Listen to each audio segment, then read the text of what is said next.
Hello guys, welcome back to my channel. In this lecture, we are going to discuss about audit process and audit program. Previous lecture में हमने इसके meaning types और जो भी इससे related topics थे हमने उसके बारे में डिस्कस किया था. इस लेक्चर में हम प्रॉपर ऑडिट प्रोसेस के बारे में और ऑडिट प्रोग्राम के मीनिंग के बारे में डिस्कस करेंगे. Now let's see what is audit. Audit क्या होता है? जब हम किसी भी ऑर्गेनाइजेशन के बुक्स ऑफ अकाउंट को ऑडिट करते हैं या एग्जामाइन करते हैं, दैट इज कॉल्ड ऑडिट. और जो इसको ऑडिट करता है उसका नेम होता है ऑडिटर. इस काम को करने के लिए ऑडिटर को चार्टर्ड ऑफ अकाउंटेंट यानी कि सीए होना एसेंशियल है. इसमें लिखा हुआ है कि प्रिपरेशन बिफोर ऑडिट. ऑडिट करने से पहले क्या क्या प्रिपेयर करना पड़ता है? हमें मेक अ प्लान बनाने पड़ते हैं, प्लानिंग करनी पड़ती है कि हमें क्या क्या करना है. फॉर एन एग्जाम्पल, अगर किसी पर्सन को वोकेशन पे जाना है अपनी फैमिली के साथ, there are a number of matters in his mind as when he go out to go. कब वो जाएगा, कैसे जाएगा, उसके माइंड में काफ़ी क्वेश्चंस होंगे, वो अराइज होंगे कि कैसे जाएगा, कब जाएगा, कितने दिनों के लिए वहाँ वो ठहरेगा, स्टे करेगा और कहाँ जा रहा है वो. इन सब से रिलेटेड जो भी क्वेश्चंस होंगे उसके माइंड में होंगे. उसको प्लानिंग करनी पड़ेगी इसको वोकेशन पर जाने से पहले. Like that same in case of audit, auditor should also some preparation before commencing his audit. Auditor को भी कुछ प्रिपरेशन करनी पड़ती है अपनी ऑडिटिंग को करने से पहले कि वो क्या करेगा. What he is to be depend upon the circumstances in which he was appointed. किस लिए वो अपॉइंट किया गया है, किस सर्कमस्टांसेस के लिए वो अपॉइंट किया गया है. अपने ऑडिट करने से पहले ऑडिटर को कुछ फैक्ट्स के बारे में नोन होना ज़रूरी है जो ऑर्गेनाइजेशन से रिलेटेड होंगे. If the auditor has been auditing the accounts of the organisation, अगर वो जो ऑडिटर है ऑर्गेनाइजेशन के अकाउंट्स को ऑडिट कर रहा है काफ़ी ईयर से, यानी कि ऑडिटर जो है काफ़ी पुराना है, देन उसको वो अवेयर होगा अपने जो नंबर ऑफ फैक्ट्स होंगे रिलेटेड टू बिजनेस, वो ऑलरेडी उसके बारे में अवेयर होगा. अगर कोई ऑडिटर नया है किसी ऑर्गेनाइजेशन की बुक्स ऑफ अकाउंट को ऑडिट कर रहा है, देन उसके लिए उसके ऑर्गेनाइजेशन के फैक्ट्स, जो भी उसका नेचर है ऑर्गेनाइजेशन का, उसके बारे में जानना ज़रूरी है. ये कुछ चीज़ें होती है जो ऑडिटर को करनी पड़ती है ऑडिटिंग करने से पहले. Now let's see what is the process of audit. कुछ ऐसे स्टेप्स लिए जाते हैं ऑडिटिंग प्रोसेस को करने से पहले, जिसमें फर्स्ट स्टेप है हमारा scope and nature of work assign. जो भी स्कोप होगा, नेचर होगा, वर्क जो हमने दिया है ऑडिटर को, उसके बारे में एग्जामाइन करना. इसके अंदर आता है कि जो ऑडिटर को काम दिया गया है कि वो उसके बारे में जान ले, उसे करना क्या है मेनली, कि उसे सिर्फ बुक्स ऑफ अकाउंट का कोई पार्ट ऑडिट करना है या फिर उसे कंप्लीट बुक्स को ऑडिट करना है. जो स्कोप होगा ऑडिट का वो डिपेंड होगा जो कॉन्ट्रैक्ट हुआ है between the auditor and the appointer, जिसने उसको अपॉइंट किया है. वो उन दोनों के बीच में जो टर्म्स एंड कंडीशन है वो होगी अपॉइंटमेंट लेटर में, उसके अकॉर्डिंग वो ऑडिट करेगा. However, in case of statutory audit, the scope of audit is specified by law. अगर वो statutory audit है, statutory audit में क्या होता है, अंडर लॉ सब कुछ ऑलरेडी डिफाइन होता है, उसके अकॉर्डिंग ऑडिटिंग की जाती है. इसीलिए if the auditor is also interested with the work of preparing, अगर ऑडिटर जो है ट्रायल बैलेंस शीट और प्रॉफिट एंड लॉस को भी प्रिपेयर कर रहा है, तो इस काम के लिए उसको एडिशनल रेम्यूनरेशन पे करी जाएगी. सेकेंड हमारी प्रोसेस आती है ऑब्जेक्टिव ऑफ ऑडिट. अब हमने नेचर देख लिया कि बिजनेस का जो वर्क हमने असाइन किया था ऑडिटर को वो कैसा है, वर्क क्या करना है उसमें. अब हम देखेंगे ऑब्जेक्टिव क्या है ऑडिट का. ऑडिट करने से पहले ऑडिटर को भी ये जान लिया जाना चाहिए कि ऑब्जेक्टिव क्या है जिसने अब उसको अपॉइंट किया है बुक्स ऑफ अकाउंट ऑडिट करने के लिए. ये इन्फॉर्मेशन जो है बहुत ज़रूरी है जहाँ जब ऑडिट की जाती है first time. If the books of account is audited by the same auditor, अगर ऑडिटर सेम है, नंबर ऑफ ईयर से एक ही ऑडिटर बुक्स ऑफ अकाउंट को ऑडिट करे किसी ऑर्गेनाइजेशन की, then there is a no special need. कोई स्पेशल नीड नहीं होगी ऑडिटर को कि वो ऑब्जेक्टिव इंक्वायर करे, बिकॉज वो ऑलरेडी अवेयर होगा उसके ऑब्जेक्टिव से. थर्ड प्रोसेस हमारे आते हैं nature and technical features of business. इसके अंदर आता है कि वो जो ऑडिटर है उसको नेचर के बारे में और जो टेक्निकल फीचर्स है बिजनेस की, उसे कंप्लीट इन्फॉर्मेशन होनी चाहिए. क्या क्या इसके अंदर जो गुड्स है वो ट्रेड की जा रही है और कहाँ से की जा रही है, परचेज सोल कहाँ से हो रही है, what are the income and expenditure sources क्या क्या है, इन्वेस्टमेंट पॉलिसीज क्या क्या है, etcetera. Even organization in the same line of trade do not function alike, and hence auditor should have knowledge of all facts. Auditor को इन सब facts के बारे में नॉलेज होनी चाहिए ऑर्गेनाइजेशन की. जो इन्फॉर्मेशन होगी वो डिपेंड करेगी जो नेचर है ऑर्गेनाइजेशन के उस पर. फोर्थ वन प्रोसेस का पार्ट आता है हमारा नॉलेज ऑफ अकाउंटिंग सिस्टम. इसके अंदर है the auditor also have knowledge about the accounting system. Accounting system क्या फॉलो किया जा रहा है ऑर्गेनाइजेशन के अंदर, उसके बारे में भी ऑडिटर को इन्फॉर्मेशन होनी चाहिए। लाइक इंश्योरेंस कंपनी अलग अकाउंटिंग सिस्टम को अडॉप्ट करेगी, बैंक के अलग होगा, जॉइंट स्टॉक कंपनीज का, cinemas, electricity companies, educational institution and other institutions all employ different method of accounting। सभी अपने अपने मेथड्स अडॉप्ट करेंगे अकाउंटिंग के लिए, and maintain different books of account, अलग अलग बुक्स ऑफ अकाउंट भी प्रिपेयर करेंगे। इसीलिए ऑडिटर को अपने माइंड में रख लेना चाहिए कि क्या क्या इसकी वीकनेसेस होगी इस सिस्टम को अडॉप्ट करने से पहले। Fifth one point is study of various documents.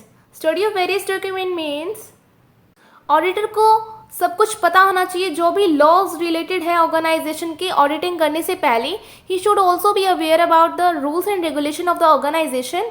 और उसे कंपनी, अगर इन केस ऑफ कंपनी वो ऑडिटर है, किसी बुक्स ऑफ अकाउंट को ऑडिट कर रहे हैं, देन उसे मेमोरेंडम ऑफ एसोसिएशन या आर्टिकल ऑफ एसोसिएशन जो MOA AOA होता है उसके बारे में अवेयर होना चाहिए, जिसके अंदर रूल्स एंड रेगुलेशन सब लिखे होते हैं कंपनी से रिलेटेड। अगर वो किसी पार्टनरशिप फर्म की बुक्स ऑफ अकाउंट को ऑडिट कर रहे थे, उसे पार्टनरशिप डीड के बारे में इंफॉर्मेशन होनी चाहिए, उसे स्टडी कर लेना चाहिए सभी डॉक्यूमेंट्स।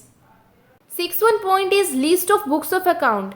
ऑडिटर जो है, जो बुक्स ऑफ अकाउंट को मेंटेन किया गया है ऑर्गेनाइजेशन ने, as well as the name of the people who are maintaining the same, जिन्होंने अकाउंट्स को मेंटेन किया है, और जो बुक्स ऑफ अकाउंट है उनको लेने के लिए ऑडिटर अपनी प्रोसेस को अडॉप्ट करेगा, ऑडिटिंग करेगा। Apart from this he should also B obtain a list of all legal and other important books of record. वो कोई अदर, इससे अलग जो होंगे लीगल एंड अदर इंपॉर्टेंट जो नोट्स होंगे, बुक्स होंगे, रिकॉर्ड होगा, उसको ले सकते हैं जो ऑर्गेनाइजेशन ने मेंटेन कर रखे हैं। इसकी प्रोसेस का 7th पॉइंट आता है study of system of internal check. Internal check यानी कि अगर वो ऑडिटिंग कर रहा है ऑडिटर, उसको सबसे पहले इंटरनल सिस्टम जितना भी है ऑर्गेनाइजेशन का उसके बारे में जान लेना चाहिए कि क्या सिस्टम है। Internal check system is a system on the basis of which total work in the organisation is divided in such a manner. जो भी सारा काम है ऑर्गेनाइजेशन का वो किस मैनर में डिवाइड किया गया है, and that the work is examined same time as it done. उसको एग्जामाइन करना चाहिए सेम टाइम पे। अगर डिवीजन ऑफ वर्क फॉल्टी होगा, गलत तरीके से डिवीजन ऑफ वर्क किया गया है, the occurrence and frauds and errors in the accounts increase. Frauds and error जो है वो बढ़ जाएंगे अकाउंट्स में। इसीलिए ऑडिटर को सबसे पहले जान लेना चाहिए कि इंटरनल जो चेकिंग सिस्टम है वो सेटिस्फैक्ट्री है या नहीं। उसे ऑडिट टेक्निक्स के बारे में, जो स्कोप है ऑडिट टेक्निक्स का, उसके बारे में डिटरमाइन कर लेना चाहिए।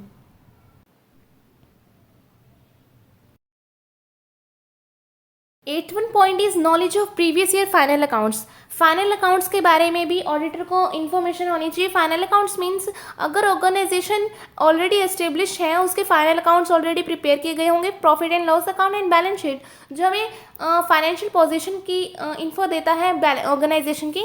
तो अगर ऑर्गेनाइजेशन ऑलरेडी एस्टेब्लिश है तो उससे ऑडिटर को नॉलेज होनी चाहिए उसे उसके प्रीवियस ईयर फाइनल अकाउंट्स की। 9th point is period of audit. Period of audit का कहने का मतलब है जो ऑडिटर होगा, अगर बुक्स ऑफ अकाउंट को ऑडिट करना चाहता है, ये जो है ऑडिट होती है वो एक बार होती है ईयर में, at the end of year, like 31 March financial year जो होता है। But according to organisation system कैसे वो किस टाइप से वो ऑडिट करना चाहती है, कॉन्टिन्यूस ऑडिट करना चाहती है या किसी अदर टाइप की ऑडिट करना चाहती है, तो उसे जान लेना चाहिए किस टाइप की ऑडिट होगी। नेक्स्ट हमारा पॉइंट आता है इंस्ट्रक्शन टू एम्प्लॉयर, कि क्या क्या इंस्ट्रक्शन दी जानी चाहिए एम्प्लॉयर को। जो बुक्स ऑफ अकाउंट है वो प्रॉपर से मेंटेन होनी चाहिए, लाइक ट्रायल बैलेंस होगा, जो फाइनल अकाउंट्स है वो प्रिपेयर होने चाहिए। All the voucher should be arrange serially. जो भी डेटर्स क्रेडिटर है उसकी लिस्ट होनी चाहिए। Bad debts, doubtful debts prepare होने चाहिए। List of outstanding expense, prepaid expense, all that, ये सभी इंफॉर्मेशन जो है ऑडिटर है एम्प्लॉयज़ को दे देगा कि ये सभी इंफॉर्मेशन कलेक्ट करने के लिए। Now the 11th point is division and distribution of audit work. एक ऑडिटर जो होगा वो ऑडिट करते वक्त बुक्स ऑफ अकाउंट को नंबर ऑफ ऑर्गेनाइजेशन की कर सकता है।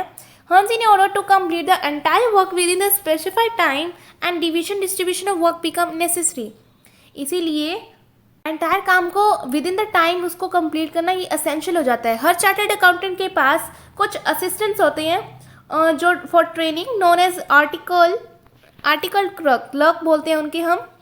और जो इन असिस्टेंट्स के बीच में जो एक्सपीरियंस्ड होते हैं उनको सीनियर बोला जाता है, और जो कम एक्सपीरियंस होते हैं उनको जूनियर बोला जाता है। It is only through the distribution of work इसके थ्रू हम डिस्ट्रीब्यूशन करते हैं वर्क का between the senior and the junior assistant that the completion of work become possible. जो है जिससे वर्क जो होगा कंप्लीशन उसके junior clerk have to work under guidance of the senior. जो जूनियर होंगे उनको सीनियर की गाइडेंस के अकॉर्डिंग ही वर्क करना पड़ेगा। ये डिवीजन होगा वो कोई यूनिवर्सल प्रिंसिपल नहीं है, वो हर ऑर्गेनाइजेशन के ऊपर डिपेंड है, वो किस टाइप की ऑर्गेनाइजेशन है, कैसा वो वर्क डिस्ट्रीब्यूशन करना चाहती है। लास्ट प्रोसेस का जो पार्ट है हमारा वो है ऑडिट प्रोग्राम। अब अगर हमने ये सभी कर ली, लाइक फर्स्ट हमने किया था स्कोप डिटरमाइन कर लिया, वो वर्क जो हमने असाइन किया था ऑडिटर को, फिर हमने ऑब्जेक्टिव देखे थे, देन हमने नेचर देखा था कि नेचर कैसा होगा बिजनेस का, फिर हमने देखा था कि अकाउंटिंग सिस्टम कौन सा अडॉप्ट करना है, हमने फिर डॉक्यूमेंट्स को बारे में देखा, फिर बुक्स ऑफ अकाउंट्स का, and then study of internal checking system कैसा है, प्रीवियस ईयर फाइनल अकाउंट्स के बारे में डिस्कस किया हमने, फिर पीरियड ऑफ ऑडिट क्या होना चाहिए, एंड देन इंस्ट्रक्शन देंगे हम एम्प्लॉयर को, फिर division of work and distribution कर देंगे, and then last one is audit programme. Audit programme के अंदर ये जो सभी division of work and all जो हमने अभी डिस्कस किया है वो सभी को किस टाइप से हमने परफॉर्म करना है ऑडिट प्रोग्राम के अंदर वही होगा, फाइनली उस काम को किया जाएगा। Finally after obtaining all prior information the auditor should formulate एक प्रोग्राम बनाएगा अपने काम को करने के लिए, वो that how he will do about his work and the division of work among people, कि वो काम को कैसे करेगा एंड वो डिवीजन कैसे करेगा उस काम को कंप्लीशन करने के लिए। This will be the audit process. Now